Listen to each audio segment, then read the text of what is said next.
listening to New Hampshire Now on WKXL, airing live weekdays at 10 a.m. and re-airing weeknights at 6 p.m. and Sundays at noon. Welcome back on New Hampshire Now on WKXL 1450 and ConcordNewsRadio.com. I am Chris Ryan. Thanks so much for joining us. The program, we're at the Barley House, joined by Congressman Ron Paul, who's been a frequent guest in the program. We're so excited to be joined by him once again here in Concord. And Dr. Paul, welcome back. Thank you, Chris. Good to be with you again. So some people they open up an office, and there's a couple people show up, a couple of volunteers, campaign staff, and you had hundreds of people outside your campaign office that you opened, and I think that speaks dramatically to the excitement around your candidacy, and we've highlighted this pretty much throughout the process. You've been given no credit by the mainstream media, but continue to grow grassroots support, and that's equaled dollars, and it's equaled pretty good standing in the polls.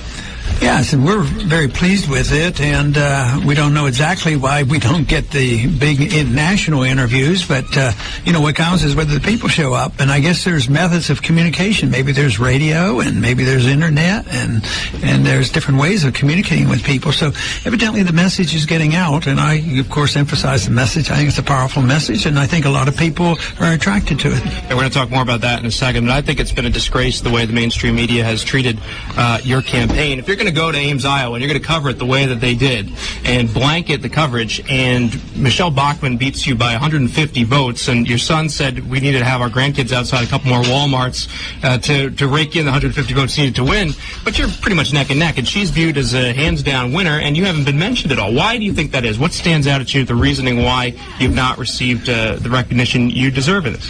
Well, the truth is I don't know, but you asked me what do I think, so I guess I can think. Yeah. I would think that it's a message that they're not anxious to spread because it's a different message. I challenge the status quo. I challenge both parties. And, when I talk about economics, I don't just say, Obama's the bad guy. I talk about how the Republicans have made mistakes. When I talk about the Federal Reserve, that's a bipartisan issue, and both parties have long time supported it for different reasons. Some like to finance and monetize the money spent for entitlements. The others like to do it on the war issue. And I challenge them on the foreign policy, and there's a lot of special interests that are served that way. And my guess would be, don't give this guy any credit. He could take off, and I think they are very concerned and worried about that. You also poll very well nationally. You're matched up against the president. I want to ask you about a fellow Texan in Rick Perry, who we met with last weekend, and I was very impressed upon meeting with him. He's great one-on-one. He has the campaign abilities that will, I think, translate well to New Hampshire. When you look at him, though, on the issues, you're an individual who has a very, very good view of him, having both of you been from Texas. What do you see from Rick Perry, and what do you think of his candidacy? Well, I don't know him personally. I don't recall ever meeting him. I think he has a very good chance to do well because he's part of what people are looking for, image-wise. But I think he will not interfere with our campaign because I think he blends in with the others. He's a variation of the others, protecting the status quo. So I don't think that will be much of a challenge. But his background is quite a bit different than mine, on emphasis on the issues. So I think when that comes out and what he supported in Texas and how the Tea Party people think about him, all that information will come out in time during this campaign. Is there anything particular that he did in Texas that concerns you? Was HPV? Yeah, a lot. I mean, the HPV issue, mandating by executive orders, inoculations, that's really disturbing to me. He really revamped the way we finance, although, there's economic points to make of how well we do in Texas compared to others. But he's the first one to really embark on deep bond and commitments for our highways. We used to pay as we went along. So that is different. And so I think, there was in the last election, we had a candidate in the race, and Deborah Medina got about 20% of the vote. Libertarian candidate. Well, she was a Republican. She classified as a Tea Party candidate, but she didn't have any money, hardly, and she got 20% of the vote. So that's a 20% solid vote that we're concerned about his conservative credentials. That's Congressman Ron Paul. And you talked about the Federal Reserve before it was popular to talk about the Federal Reserve. Now every candidate is talking about it, and his comments were heavily criticized, and there was some innocuous presence within his statements. What did you think of his comments, and what about all the candidates now talking about what needs to be done with the Federal Reserve? Well, I think it's delightful that they're talking about it. I mean, they really can't steal my thunder, so to speak, but it shows that these views are very important, that monetary issues are important, and the grassroots are thinking about it. And periodically, I'm convinced throughout history that the money issue becomes the key issue, and we're on the verge of, I think, making the money issue, or the events are making the money issue so key, because of the financial market. So I think that's a very important issue. So I'm delighted when they're bringing up these subjects of the Federal Reserve. How about the almost treasonous aspect of it? And that's something that I could envision Ron Paul saying. It's almost treasonous to spend more money when considering how far we're in debt. Is that a fair statement?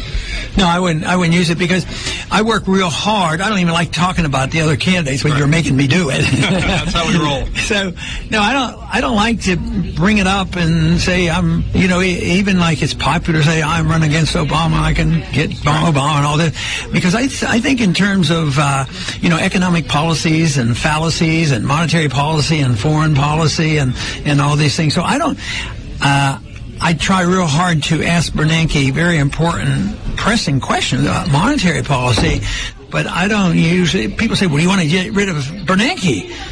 It doesn't matter a whole lot. In terms of transparency, and the Federal Reserve in the past has been really no access to them or understanding what's going on. Has Bernanke been more transparent in your estimation than previous Federal Reserve chairmen? Does he actually kind of open things up a little bit more, not perhaps to your liking, but under pressure from the public and from us, and the people are demanding more. And there were some audits last year, not my audit, Bill, but we got some audits and we found out a lot. They're very unhappy about that. But he's held a couple press conferences now, so he's responding. And I think it says something about our system. As much as we complain about the system, it's still pretty good that you can go and put public pressure on people, and they feel they have to respond, and yet they've never had to do that before. They've been in business for nearly 100 years, and they've never had to tell us a thing. But this bailout is something else. I mean, they were churning around about $15 trillion with no obligation to tell us anything. A third of it going to foreign central banks and foreign banks.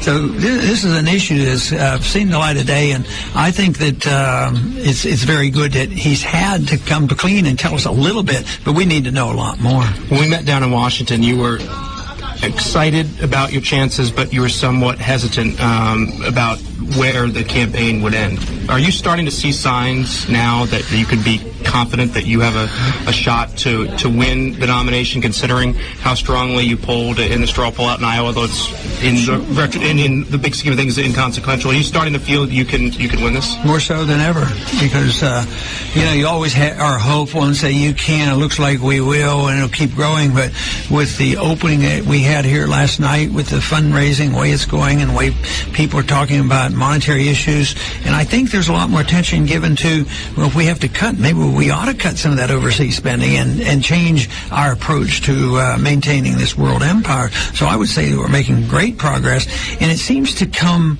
in a big spurt. For years you might be laying the groundwork, and people are listening but not knowing who's out there, and all of a sudden when the problems get worse, whether it's being in Afghanistan too long or we have a monetary crisis, all of a sudden those people, I've been thinking about that, I knew there was something wrong. All of a sudden there's a groundswell. And I think that's what we're seeing now. And the answer is yes. I am pleasantly surprised that this is happening, and I think it puts us in a much better position. To me, your message has taken off to such a great degree, because you look at Democrats and liberals discussing, we need to I'm claiming they're conservatives, they're fiscal conservatives. Paul Hodes ran for Senate in the last race, was claiming he's a fiscal conservative, and everybody is on board with the spending has to be cut. So the message is there, and people understand, and America is demanding spending. How do you get it to the next step? Obviously, electing you as president would be one of the things, but that's the final question. How do you get to the next step where dramatic change actually takes place in regards to spending, and where do we go from here? Get more people to hear the message, get more people to understand why it's important, get people to believe once again that markets work and freedom works, and you can have prosperity more likely when the government is spending less of your money. And when that is a prevailing attitude, the members of Congress aren't all that philosophic. And you say, well, they're always running around and doing these things, but they're responding to their constituency. The constituencies for decades now have wanted more welfare and entitlement system and all these things that government provides, and they've never said a word about fighting these wars. You know, they've endorsed them. But so you have to get the people that will remove their endorsement, and the Washington will change. So it's good to think about Washington. We must change them, and we have to have leaders there to help change it. But ultimately, you have to get the people to understand that the change is necessary. Will be, how big is their appetite for government? And is it worthwhile to continue trying to feed them with big government? Because quite frankly, I don't think it's possible to solve our problems that way. Dr. Paul, as always, I want to thank you for joining us for the program. We'll chat again soon. Thank you very much. Good to be with you. This is Congressman Ron Paul joining us here at the Farley House. Back with more on Hampton Now.